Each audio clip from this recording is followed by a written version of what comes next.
एमनियोसिंटेसिस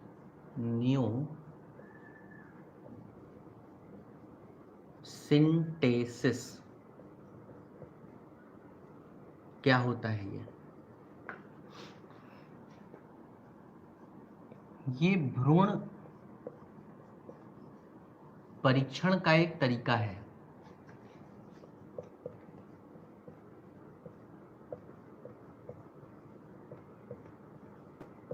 जिसमें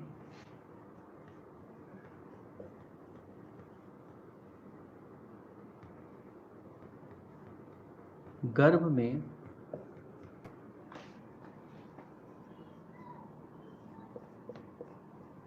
भ्रूण की जांच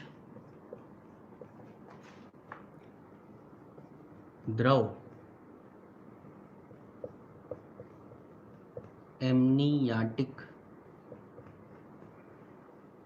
द्रव का नाम है एमनियाटिक फ्लूइड के द्वारा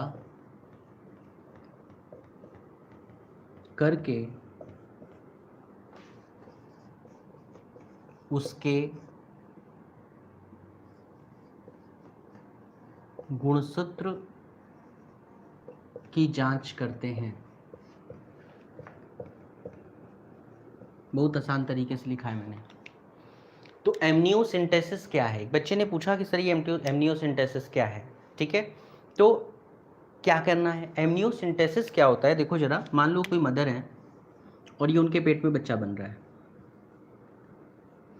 तो मदर और बच्चे के पास जो बच्चा बन रहा है ना, उसके चारों तरफ एक द्रव होता है। तो एमनियोसिंथेसिस जो है वो एक प्रकार की जांच है। ये करता क्या है?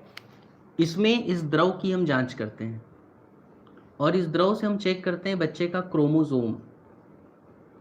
ठीक है, क्रोमोसोम चेक करोगे तो पता चल जाएगा कि जो क्रोमोसोम है वो 44 प्लस XX है कि 44 प्लस XY है। ठीक, अब आपके दिमाग में आ गया कि सर XX है तो फीमेल है, XY है तो मेल है। तो बस कई लोग यही करते हैं, एमनियोसिंथेसिस से जांच करके ये देख लेते हैं कि बच्चा मेल है कि फीमेल है, और उसके बाद जो फीमेल फिसाइट है, मतलब जो गर्ल बच्चा है, उसको मार देते हैं। तो ये अपराध है ना, तो गवर्नमेंट ने इस पर बैन लगा दिया,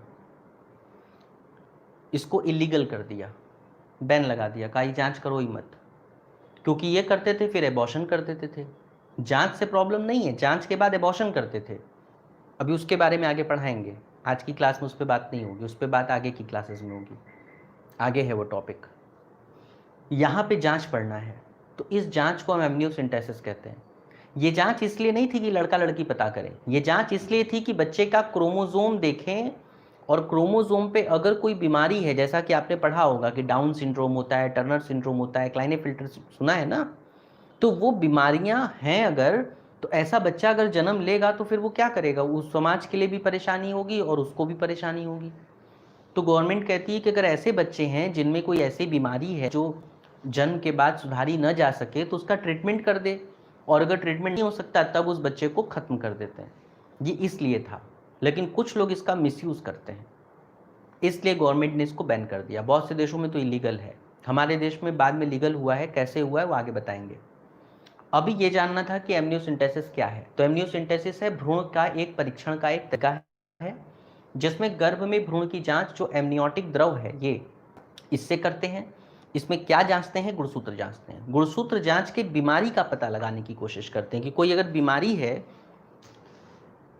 तो उस बीमारी का पता चल जाए, और अगर उस बीमारी का पता चल जाता है तो उसमें हम लोग आगे के लिए बात कर सकते हैं।